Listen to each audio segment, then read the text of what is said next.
Stop looking at the marbling for a second and look at the fine print. If you've been buying those beautiful, pre-cut packs of ribeyes or New York strips at Costco, you are unknowingly participating in a massive trade-off that most shoppers, even the executive ones, completely miss. Next time you're at the meat cooler, flip that tray over. You see that tiny warning? Blade tenderized. It sounds like a good thing, right? Like they're doing the hard work for you. Wrong. Blade tenderization means hundreds of tiny needles have been punched through your steak to break down the muscle fibers. But here's the high-stakes reality. Those needles can push surface bacteria right into the center of your meat. That's why the label tells you to cook it to 160 degrees. 160 degrees. At that point, you're not eating a steak. You're eating a leather belt. I'm Kaka, and I've spent the last 15 years dissecting the supply chains and warehouse secrets of the biggest retailers in America. I've talked to the master butchers behind that glass window who are sworn to a certain level of corporate silence. But there is one unspoken rule they hope you never figure out. Because once you do, you'll never buy a pre-cut tray again. You're probably frustrated that every time you host a barbecue, you're paying prime prices but getting a choice experience. Or worse, you're worried about food safety just because you want a medium-rare finish. I get it. We go to Costco for quality and value, but the system is designed to steer you toward the highest margin, most processed cuts. But it gets worse. You're actually paying a convenience tax of $2 to $5 per pound just for them to run that meat through the needle machine. So, what if I told you there's a secret way to get the exact same high-end beef, completely untouched by needles, for the lowest price possible? I know this sounds like some secret menu TikTok nonsense, but stick with me. This is about how the inventory system actually works.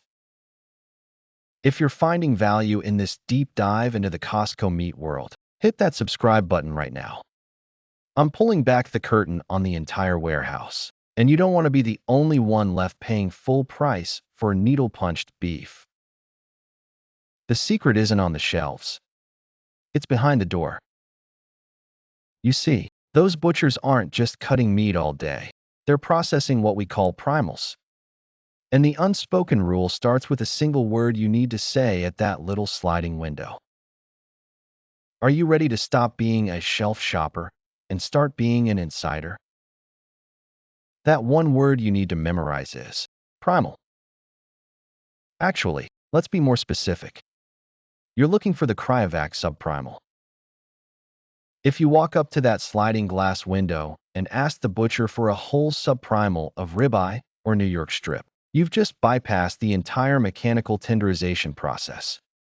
These are the giant, vacuum-sealed bags of meat that come straight from the packer. They haven't been touched by a single needle. They haven't been sitting on a styrofoam tray losing moisture. And most importantly, because they haven't been processed into individual steaks by the store staff, the safety risk is virtually zero. You can sear that bad boy to a perfect, ruby red rare without worrying about a 160-degree internal temperature requirement. But the safety isn't even the best part. It's the math.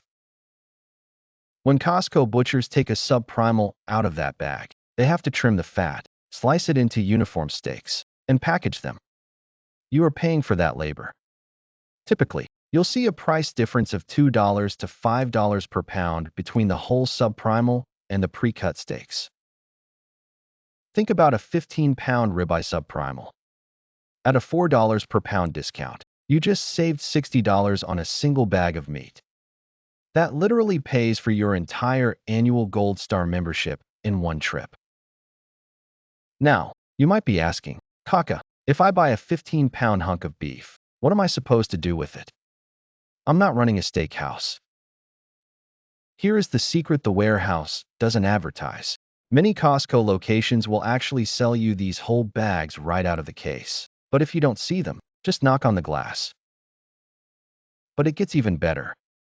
Sometimes, if they aren't slammed, You can ask them to bag and tag it for you. This means they'll take the weight of the whole primal, give you that lower bulk price. But here's the catch. They usually won't trim it or slice it for free because that would defeat the purpose of the bulk discount. But why would you want them to? When you cut it yourself at home, which takes maybe 15 minutes and a decent chef's knife, you get total control. You want a 2-inch thick cowboy cut? Done. You want thinner steaks for Philly cheesesteaks? Easy. Plus, you get the fat trimmings. Most people throw those away, but that is liquid gold. You can render that down into beef tallow that'll make your roasted potatoes taste like they came from a Michelin star kitchen. I know, the idea of handling a massive piece of meat feels intimidating. You're worried you'll hack it up and ruin an expensive investment. But stick with me, because there is a specific way to read the Costco item number on those bags to ensure you're getting the best yield with the least amount of waste. To pick the perfect bag, you have to stop looking at the red meat and start looking at the fat cap. When you're staring at a row of cryovac bags, look for the one with the thinnest, most uniform layer of white fat on the top. This is the yield secret. If you pick a bag with a massive, bulging hump of fat, you're paying $12 or $15 a pound for something that's going into the trash. You want the flat bag. That's where the value is hidden. But here is the final, most crucial unspoken rule: the pack date. Beef actually gets better with age, a process called wet aging. Look at the date on the box or the bag. If that meat was packed 21 to 30 days ago, it has been aging in its own juices, breaking down connective tissue naturally without the need for needles. That old bag is actually a premium product that a high-end steakhouse would charge you triple for. Once you get that bag home, don't panic. You don't need a chainsaw. You just need a sharp knife and a clean cutting board. Pat the meat dry. This is the most important step, because a slippery subprimal is a dangerous one. Start from the center and work your way out. Slice your steaks to your preferred thickness. Since you saved $60 on the bag, go ahead and cut them thick. You've earned it. Now, here's the pro move for storage. Don't just throw them in a freezer bag. If you want that Costco quality to last 6 months, you need to vacuum seal them individually. If you don't have a vacuum sealer, use the water displacement method with a heavy-duty freezer bag to get all the air out. By following this one unspoken rule, buying the subprimal and cutting it yourself, you aren't just saving money. You are opting out of a food safety compromise and opting into a tier of quality that 99% of shoppers never experience. You've officially graduated from a Costco member to a Costco master. Now, you might be wondering what other bulk secrets are hiding in the pharmacy or the electronics aisle. Well, that's exactly what we're breaking down in my next deep dive.